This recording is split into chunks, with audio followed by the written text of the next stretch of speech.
So app பண்ணிட்டு வந்து லீடெல்லாம் வந்து எப்படி நீங்கள் அது கிளைண்ட்ஸ்க்கு நீங்கள் ஷேர் பண்ணுறீங்களா?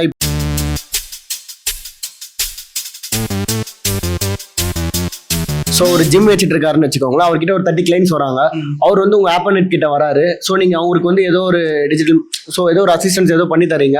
அதுக்கப்புறம் அவரோட க்ரோத் எப்படி இருக்கு அதையும் நீங்கள் மார்க்கெட் அனாலிசிஸ் பண்ணி அவங்களுக்கு டேட்டாஸ் கொடுக்குறீங்களா? நம்ம வந்து எப்படின்னா ஆல்ரெடி ப்ரீவியஸ் அனலைசிஸை எடுத்துப்போம், அதை வந்து நம்ம வச்சுப்போம், நம்ம ஆட் ரன் பண்ணுவோம். ஆட் ரன் பண்ணதுக்கப்புறம் இது எப்பவுமே ஒரு டிஜிட்டல்னு வந்தோடனே எடுத்தோன்னு நமக்கு 1 டேல எனக்கு சேஞ்சஸ் வேணும், 1 மந்த்ல சேஞ்சஸ் வேணும்னா உடனே கிடைக்காது.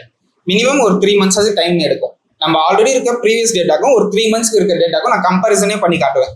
ஸோ என்னால் அந்த லீட் நம்மளால பண்ண முடியும். உங்களுக்கு அதனால எக்ஸ்ட்ரா சேல்ஸும் இருக்கும்.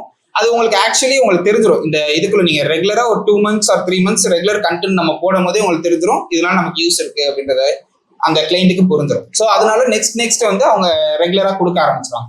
எங்களுக்கு வந்து வாய்ஸ் ஆஃப் மவுத்தில் மார்க்கெட் ஆனது தான் எங்களுக்கு ரொம்ப அதிகம். இப்போ நான் வந்து ஒரு கிளைண்ட்டுக்கு பண்ணி கொடுத்துருக்கேன். அந்த கிளைண்ட் என்ன பண்ணுவாங்க, இங்க பண்ணுங்க சூப்பரா இருக்கு அப்படின்னு சொல்லிட்டு உன்னன் கிளைண்ட்டை காட்டுவாங்க. அதே மாதிரி உன்னன் கிளைண்ட்டை காட்டுவாங்க. எனக்கு இப்படிதான் என்னோட பிரான்ச்சஸ் பெருசாச்சு. ஸோ இப்போ கண்டென்ட் கிரியேஷன்ஸ்ல பாத்தீங்கன்னா நிறைய ஒரு தவறான விஷயங்கள்லாம் சொல்லி தப்பான ஒரு ப்ராடக்ட்ஸ் எல்லாம் வந்து இப்போ நாங்களே அதை நிறைய பட்டிருக்கோம். ஸோ ஒண்ணுமே உதவாத ஒரு மொபைல ஸோ இன்னைக்கு வந்து என்ன பண்றாங்கன்னா ஒண்ணுமே இல்லை அந்த மொபைல்ல வாங்கி நிறைய ஃபேஸ் பண்ணியிருக்கோம், நிறைய பண்ணியிருக்காங்க எடுத்துட்டு வந்து. ஸோ அந்த மாதிரி வந்து ஆப் பண்ணிட்டு அந்த மாதிரி ஒரு விஷயத்த பண்ணுமா ஃபியூச்சர்ல பண்ணுமா பண்ணாதா? ஆக்சுவலா இல்ல, நாங்க வந்து அந்த மாதிரி இதுக்கெல்லாம் பண்ண மாட்டோம். ஸோ அதனாலதான் நான் சொன்னேன், நான் வந்து இப்போ நான் சொன்ன லிஸ்ட்லயே பாத்தீங்கன்னா நான் லிக்கர் சொல்லல, இந்த ஆன்லைன் கேம் சொல்லல, இந்த ரம்மி கேம்ஸா இருக்கட்டும், இந்த மாதிரி ஸ்கேம் ரிலேட்டடா இல்ல ஒரு சில டவுட்டடான இது கூட நாங்க பிசினஸ் கூட நாங்க டைப்பே வைக்க மாட்டோம். ஸோ ஃபர்ஸ்ட் நாங்க என்ன பண்ணுவோம்னா அதான் நான் ஃபர்ஸ்டே உங்களுக்கு சொல்றேன் பிசினஸ் அனலிட்டிக்ஸ். நான் வந்து ஃபர்ஸ்ட் அவங்களை அனலைஸ் பண்ணுவேன். அவங்களை அனலைஸ் பண்ணிட்டு தான் நான் அதுக்குள்ளேயே போவேன். எனக்கு வந்து காசு கொடுக்குறாங்க அப்படின்றதுக்காக நான் பண்ணணுன்ற அவசியம் கிடையாது.